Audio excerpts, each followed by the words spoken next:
पहली तरह के लोगों को पीड़ा नहीं होती क्योंकि उनकी बुनियाद ही स्वार्थ होती है। प्रगाढ़ता खत्म होती जा रही है और बातचीत के अंदर आप कुछ स्पेसिफिक विषयों पे ही बात कर रहे हैं। एक बार अपने लिए एक कटघरे का निर्माण करिए। एक बार सोचिए कि आपकी तरफ से क्या गलती जो रिश्तों को बचा कर रखना चाहते हैं। और अगर आप रिश्तों को बचा करके रखना चाहते हैं तो आप भरोसे को बचा करके रखें।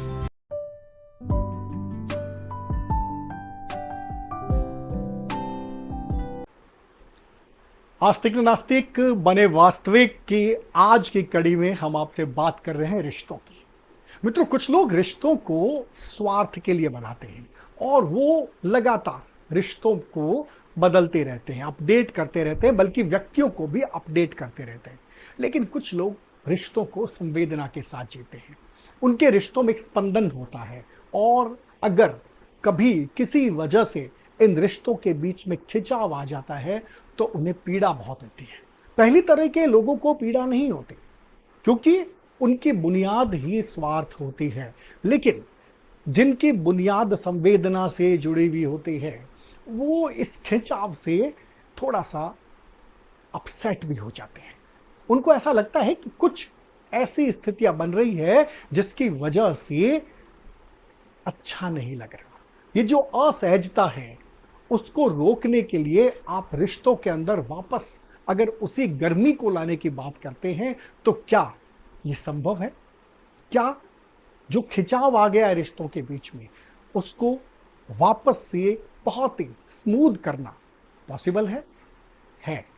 इसके लिए सबसे पहले हमें खुद को देखना पड़ेगा, अंदर झांकना पड़ेगा, न कि किसी दूसरे को आरोपित करना होगा। सबसे पहले तो आप ये सोचें कि क्या आपके रिश्तों के बीच में संवादहीनता की वजह भरोसे का टूटना तो नहीं है।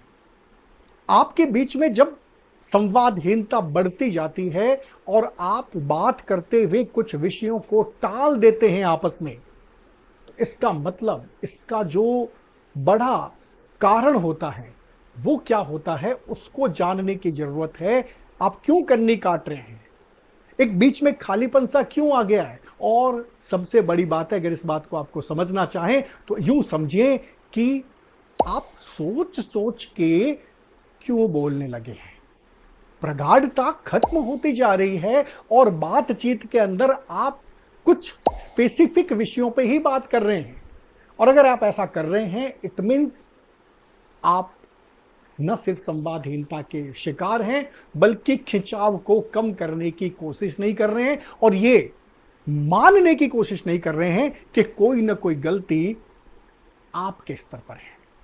अगर आप इन स्थितियों से खुश हैं तो दिक्कत वाली बात नहीं है, क्योंकि मैंने पहले ही कहा था कि जो लोग स्वार्थ से रिश्ते बनाते हैं उनके लिए ये सब हंसी खेल की बात है। लेकिन अगर आप संवेदना के साथ हैं तो आपको सोचना पड़ेगा, और अगर आप संवेदना के साथ हैं तो आपको कुछ मिसिंग सा लगेगा। और फिर से मैं आपको कहना चाहूंगा कि अगर आपको लगता है कि कुछ मिसिंग है, कुछ अंदर तक खा रहा है, आपको लगता है कि एक अपराध बोध सा आ रहा है कि आखिर हम उनसे बात करते हुए चीजों को छोड़ क्यों रहे हैं या कि सजग क्यों हो रहे हैं, तो एक बार अपने लिए एक कटघरे का निर्माण करें। एक बार सोचें कि आपकी तरफ से क्या गलती रह गई है। ऐसा हम करते नहीं है और करने की बजाय हम कहते हैं कि रिश्ते निभाने के लिए खाली मैं ही मैं हूं क्या।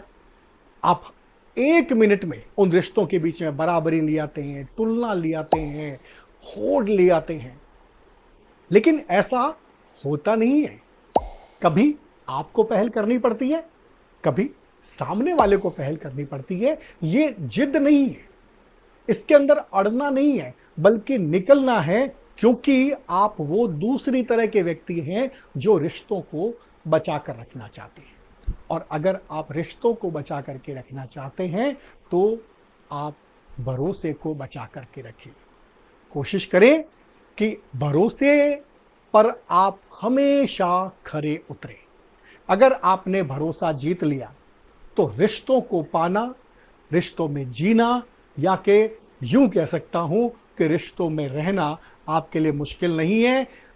अगर आपको लगता है कि आप संवादहीनता के शिकार हो रहे हैं, स्पेसिफाई सब्जेक्ट्स पर आप बात कर रहे हैं, कुछ चीज़ों को आप टाल रहे हैं, या कि बात करते करते मौन हो रहे हैं, तो इसका मतलब मित्रों, आपने अपने उस मित्र के साथ, उस साथी के साथ कहीं ना कहीं एक ऐसी गलती कर ली है जहां पर उसका भरोसा टूटा है। देर मत कीजिए, पूछ लीजिए आखिर कारण क्या है, क्योंकि रिश्ते एक तरफा नहीं होते। दोनों तरफ से जब समान रूप से खिंचाव होता है, समान रूप से आकर्षण होता है, तभी रिश्ते पनपते हैं।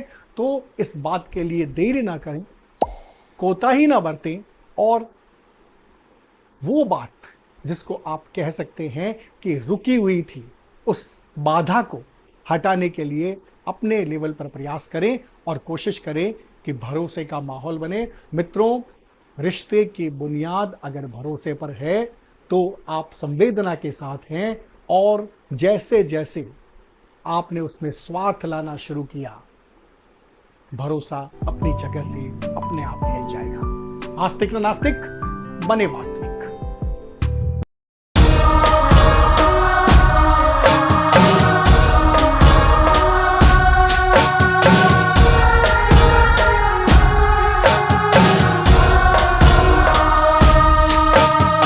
हाँ अंधेरा आज हमको जीत